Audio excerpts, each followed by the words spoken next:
Charandas Prajapati study corner में आपका स्वागत है। भारत का संविधान, भारत के संविधान का इतिहास।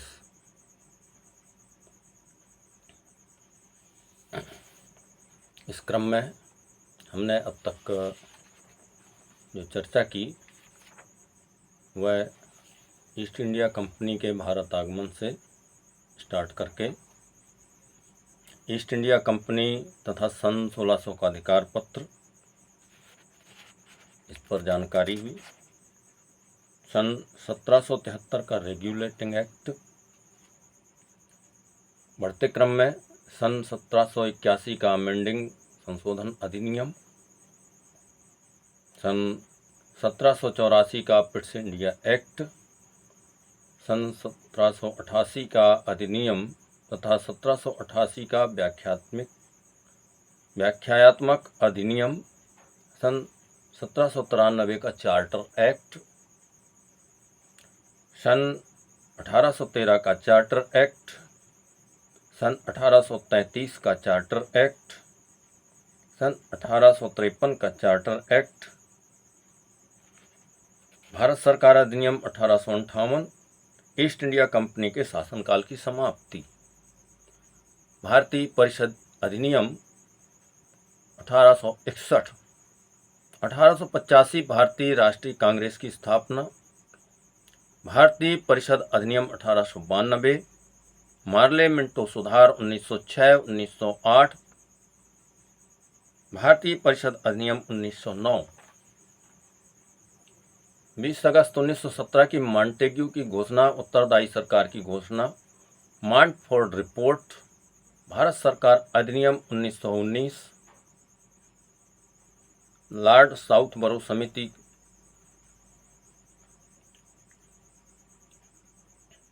राजर्षि साहू तथा डॉक्टर अंबेडकर पिछड़े वर्गों की हिमायत, माणगांव व नागपुर बहिष्कृत वर्ग परिषद, साइमन कमीशन 1927-28।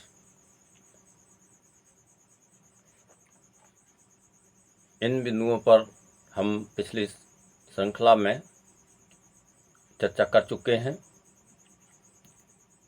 अब हम नेहरू रिपोर्ट तथा डोमिनियन स्टेट्स सन 1928,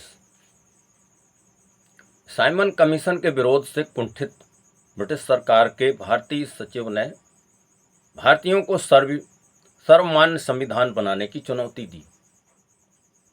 19 मई 1928 को एक सर्वदलीय सम्मेलन में पंडित मोतीलाल नेहरू की अध्यक्षता में एक समिति को प्रारूप संविधान बनाने को कहा गया। इस समिति में हिंदू और मुसलमान दोनों धर्मों के प्रतिनिधि थे। 10 अगस्त 1928 को लखनऊ में इस समिति ने अपनी रिपोर्ट पेश की, जिसे नेहरू रिपोर्ट के नाम से जाना जाता है। अधिकांशतः हम नेहरू शब्द का तात्पर्य पंडित जवाहरलाल नेहरू से लेते हैं, लेकिन यहाँ पर नेहरू शब्द से पंडित मोतीलाल नेहरू जी, जो पंडित जवाहरलाल नेहरू जी के पिताजी हैं, उनके बारे में है। इस प्रारूप संविधान में भारत के लिए डोमिनियन स्टेट्स की सिफारिश की गई थी।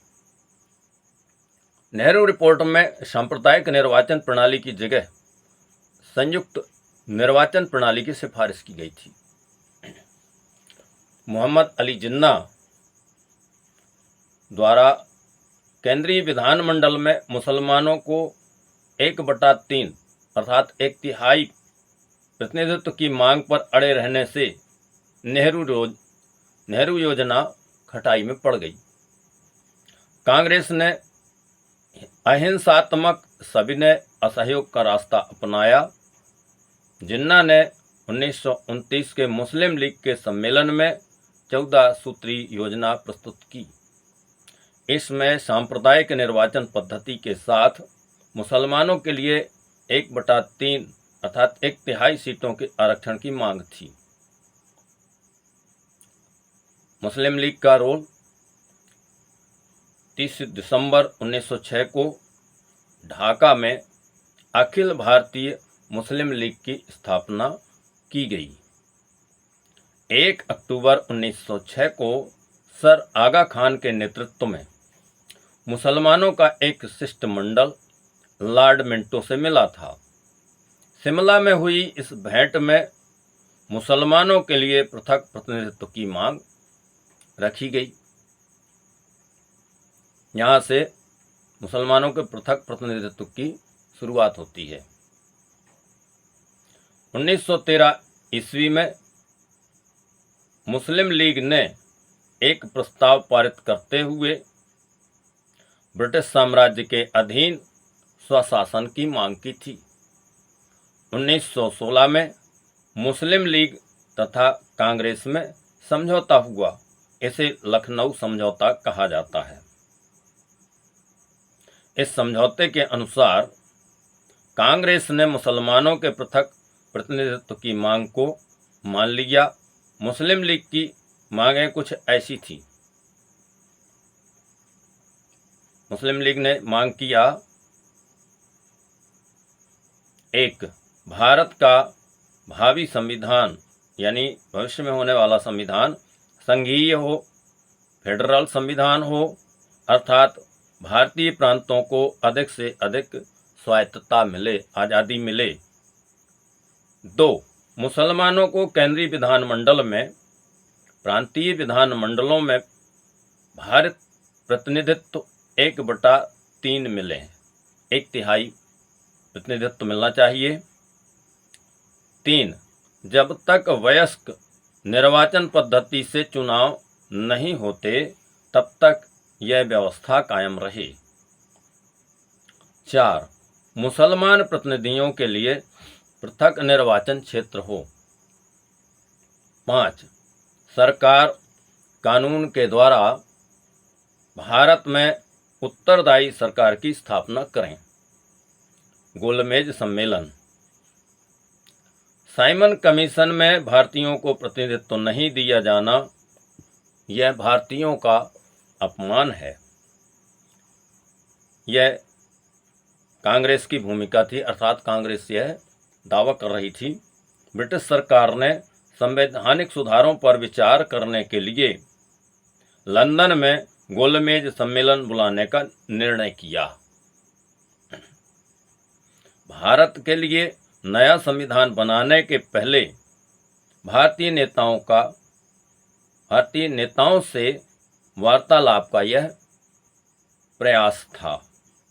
12 नवंबर 1930 को सम्राट जॉर्ज पंचम द्वारा गोलमेज सम्मेलन का उद्घाटन किया गया। दलित वर्ग के लिए यह एक ऐतिहासिक प्रसंग था, क्योंकि इस सम्मेलन में दलित वर्ग को स्वतंत्र प्रतिनिधित्व का अवसर प्राप्त हुआ। डॉक्टर बाबा साहब अम्बेडकर तथा दीवान बहादुर आर श्रीनिवासन दोनों लोग दलित वर्ग के प्रतिनिधि थे। इस तरह भारत के संवैधानिक इतिहास में दलित वर्ग के अस्तित्व को हिंदुओं से पृथक माना गया।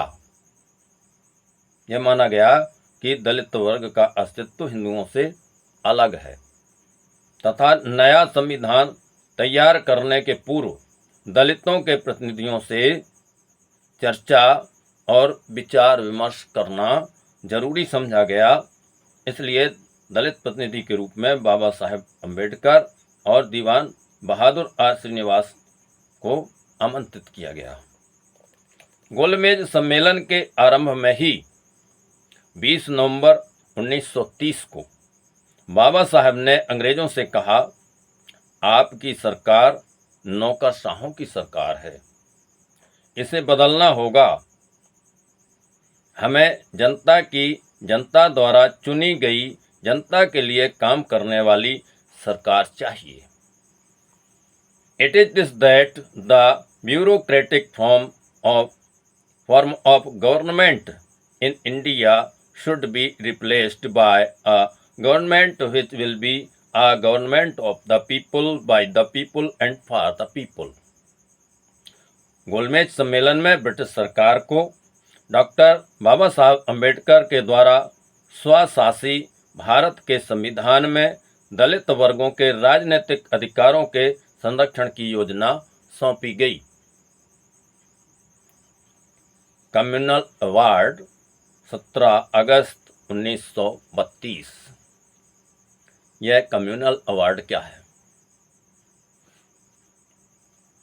प्रधानमंत्री रेमजे मैकडोनाल्ड ने 17 अगस्त 1932 को कम्युनल अवार्ड अर्थात सांप्रदायिक निर्णय की घोषणा की। इस निर्णय के अनुसार अछूतों को पृथक निर्वाचन क्षेत्रों द्वारा आरक्षित सीटों का अधिकार दे दिया गया था। गांधी जी ने येरवड़ा जेल में पूना में सांप्रदायिक निर्णय के विरुद्ध 20 सितंबर 1932 को आमरण अनशन शुरू किया, जो डॉक्टर अंबेडकर के साथ 24 सितंबर 1932 की समझौता हो जाने के पश्चात समाप्त हुआ। गांधी अंबेडकर समझौते का परिणाम हुआ पूना पैक्ट। पूना पैक्ट क्या है? गांधी जी के दबावपूर्ण अनशन के प्रभाव में अछूतों को सांप्रदायिक निर्णय अर्थात कम्युनल अवार्ड को बदलने के लिए सहमति देने अथवा समझौता करने पर बाध्य किया गया था और इसके फलस्वरूप प्रधानमंत्री द्वारा दिए गए पृथक निर्वाचक मंडल को गंवाना पड़ा। यह बहुत ही दुर्भाग्यपूर्ण था। सवर्ण हिंदुओं और अछूतों के बीच हुए इस समझौते को पूना पैक्ट कहा जाता है। इस तरह गांधी जी ने दलित वर्गों के राजनीतिक अधिकारों पर अंकुश लगाकर उन्हें सदा के लिए राजनीतिक असहाय बना दिया।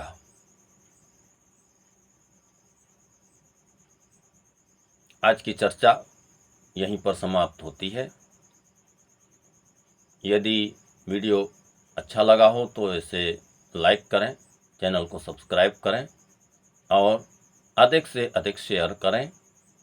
कमेंट बॉक्स में आपके कमेंट्स का स्वागत है। धन्यवाद।